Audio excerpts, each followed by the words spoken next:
Hello, it's me, Charlene Thompson. I am back, your friendly pipeline and process optimizer, your sales operations leader extraordinaire. And today we are talking about those results from Q4. So we're going to have a chat, and this will either be one episode or two episodes. I'm not sure, but we're going to go through if the results were good, what should you do? And if the results were bad, what should you do going forward, right? So let's start with if the results were bad. So by bad, I mean you didn't hit the sales goal that you wanted to get. You might have gotten some, but you didn't get others. You might not have hit any of them. You might have been on track right up until the last quarter. And then due to environmental things that are just happening in the world, things really hit you. And so you didn't meet your mark. And, you know, with us as SMBs, some of us might be in the position where we wholly own our companies. Others might be in the position where they have to answer to somebody else. So either way, you might be feeling the pressure because you're looking at the bills that are due and the people's payroll and things like that, and all of the plans that you had, and you wanted to come into this year with some excitement, and you're not quite sure what to do, because what you don't want to do is to behave like the other businesses that seem to be very, very quick on the draw to just cut people in order to save money, whilst the senior leaders still manage to get bonuses for a company that don't make any money, because we've witnessed those businesses many, many times. Often there's businesses that have had a good quarter and they end up still cutting people and then giving the senior leaders bonuses and saying, we had a record-breaking year, but nobody else gets a pay rise, only the senior leaders. Anyway, that's not what we're about here. We're not about just making the little people suffer as much as possible to avoid us, so that we don't have to make the hard business strategic decisions. And even then, they're not always hard. Sometimes they simply just take an understanding of what it is to be in business, the sport of business, what the point of it is. And again, if you're listening to my channel, then you're the kind of person that your business offers quality services. You believe in offering quality services rather than just selling what you think you can get away with. And business is simply about greed and stepping over other people as much as you possibly can, because as long as it's within the law, then it's perfectly fine. So let's say the numbers weren't good and we're in a really, really harsh position. Some businesses might have to cut people, but how do we sit down and think about what we should do, right? And you've probably heard me say a few times, from my project management background, I always end up coming back to people, process, technology, and then time, cost, quality. Those are the, what are they called? Diagrams, whatever they are, that I keep coming back to when I'm trying to figure something out. And so let's look at our businesses and say, okay, so first off, let's see if we've got any metrics to basically give us true, definitive answers for what happened. How badly did we miss the mark? Let's have some hard and fast numbers rather than just feelings, because sometimes you can feel like as if the sales, if your sales cycle was 60 days and if you had a hard year, it can feel like the sales cycle extended to 75, but actually the average came down to 52. And you wouldn't know that unless you actively looked at the numbers, but sometimes our feelings can cloud the facts. So the first thing we want to do is start to gather the facts. Let's gather our numbers so that we all, as the senior leaders, when we're sitting around the table or virtually, can sit down and say, okay, we have the same facts in front of us. Now let's try to make sure we have a full shared understanding of everything that happened and what our actual problems are, not just the feelings. What are the actual facts? What are the definitive, we can agree these are the problems? And we will look in the areas of people. Did we have performance issues? Did we have accountability issues? We'll look in the areas of process. Were people confused? Did you hear a lot of arguments where people are saying, well, you were supposed to do this, and marketing is to blame for this, or operations are to blame for this, sales is never to blame, or even vice versa? Did you hear a lot of those things happening because people really didn't know who should be responsible for what? There was no real set guidelines, or it was just assumed people knew what they should be doing and they did not know what they were doing. And so therefore, if there's no formalized process and there are no checkpoints, so therefore you wouldn't see the problem until at the end of a situation or when it finally blew up. And then there's technology, which again, all three of these sectors, people, process, technology, can impact on the others. They're not isolated. But is it because you're working with an antiquated system, one that takes a very long time to do anything? I was once working in a company that was what was it, $9 figure company, been around for 50 years. And I was working with them, and they'd bought a system decades ago. And because they bought the system and it was really expensive at the time that they bought it, the senior people in the organization that had been there when it was bought never wanted to get rid of it. This system didn't get a back button until 20 years after they bought it. A back button to return to the previous page. It did not have a back button. But because, it was such a big deal at the time, and those people that would be fighting to keep it and never evolve it were not the people using the system. They just made everything harder for everybody else that were using the system to do their job, simply because their feelings said, that's a technical term. But it's rubbish like that, right? And people's feelings are their feelings. And so we should try to at least listen and understand. But not all feelings have a factual basis. Not all feelings need to be given the same weight as facts, because some of those feelings don't have factual basis. They don't have anchoring. They're feelings just based off of, people can be afraid and think things because their fear is coming from an entirely different place than what this situation is about whatsoever. Feelings can be very confusing like that, whereas facts are fact. Facts are facts, right? So we try to understand, and we want to make sure that us as senior leaders have a shared understanding of what the problems were, and we delve into the people, the process, the technology. Are people not holding themselves accountable? How far around the company does that go? What were the arguments? I think one of the quickest way to figure out what the problems are is, what arguments did you keep hearing? Like I say, were people pointing fingers, or is it about the slow system, or is it about did you see a lot in what's it called, the year reviews, where people were saying to their managers, I really don't know how to do this part of my job, or it's really unclear when I'm supposed to be doing X thing versus Y thing? What are people complaining about? Because there's going to be the general murmurations that happen all the time, but the big stuff that you keep hearing all the time, and some of us, sometimes the big things that we keep hearing the complaints about all the time are easy to ignore because we keep hearing it all the time.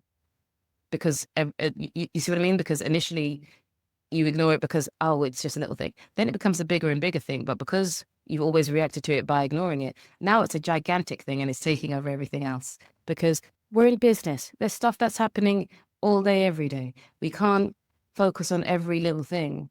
But this is the reason why we have reviews and why there are leaders in a business, because the leaders, generally speaking, aren't doing the hands-on fiddly with stuff work. It's the leader's job to be able to take the summaries from what's happening in their organization and make sure that they are making the decisions to make things smoother for the people in their organization, so that the people in their organization can keep the business running.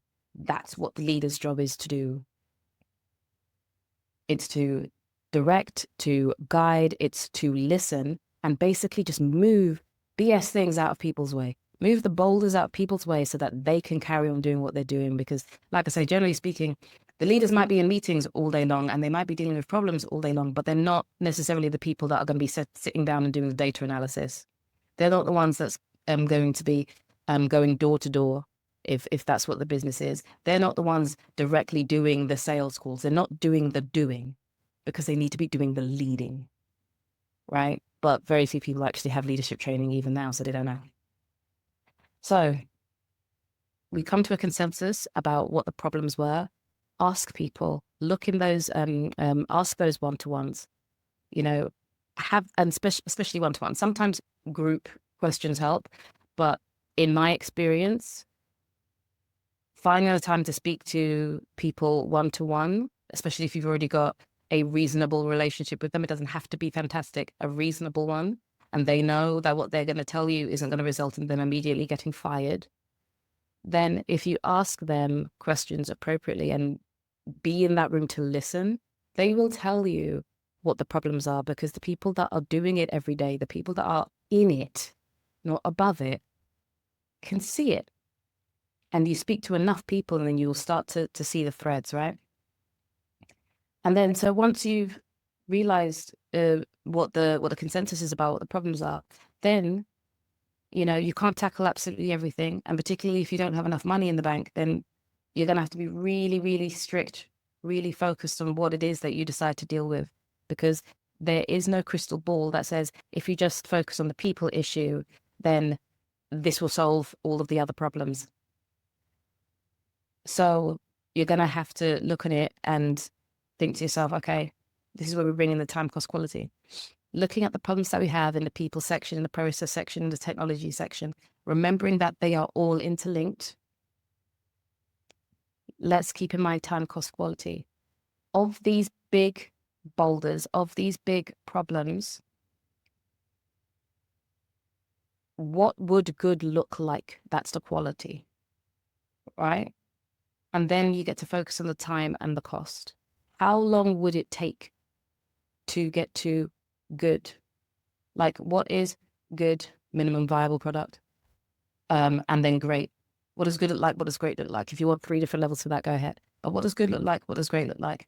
How much time would it take to get to good and to get to great?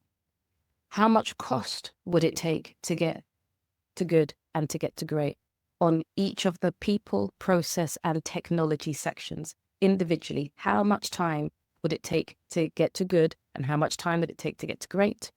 And then how much would it cost to get to good, and how much would it cost to get to great, right?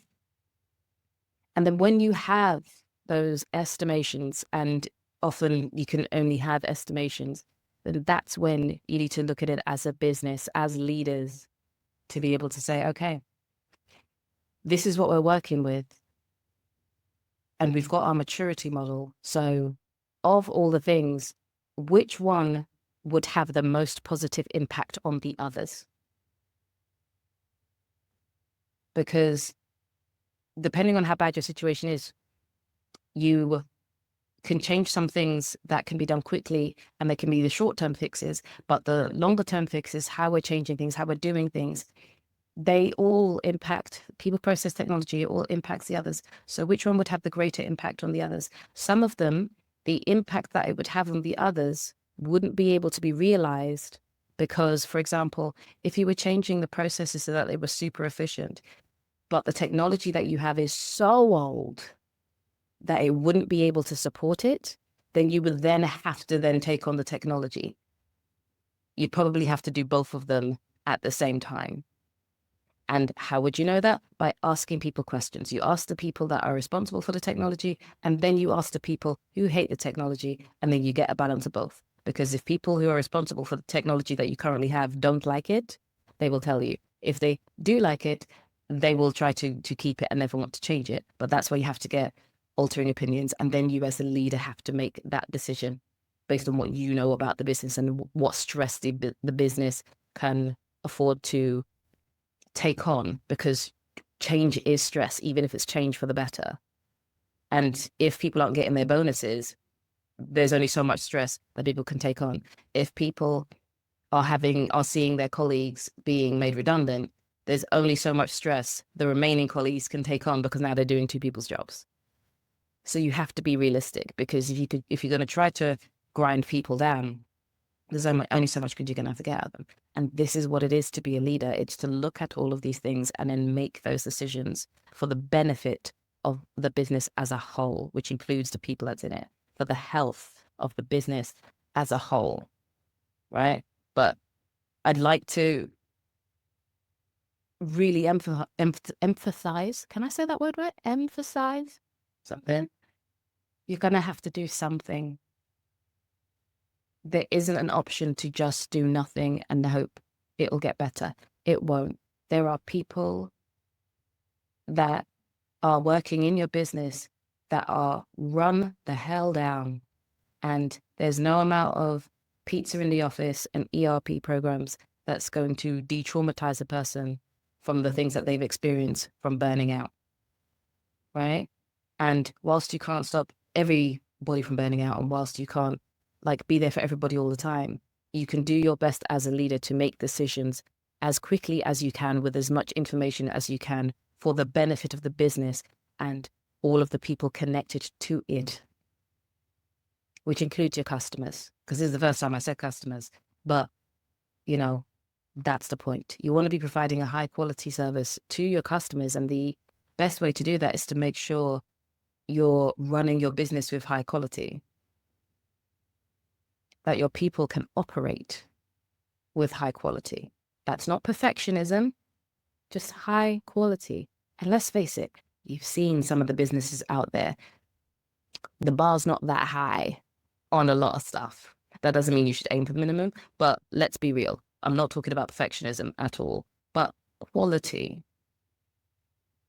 And if you offer quality to your customers, then you should be offering quality guidance, direction to the people that work for you, to the health of the business itself.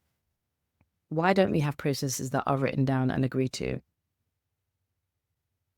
How much does it cost to onboard a new person when we don't have those clear things? Who is taking on the work of onboarding that person if the rules and regulations haven't been written down? If things aren't clear, are you paying the person who's onboarding that new person more for doing two jobs? No.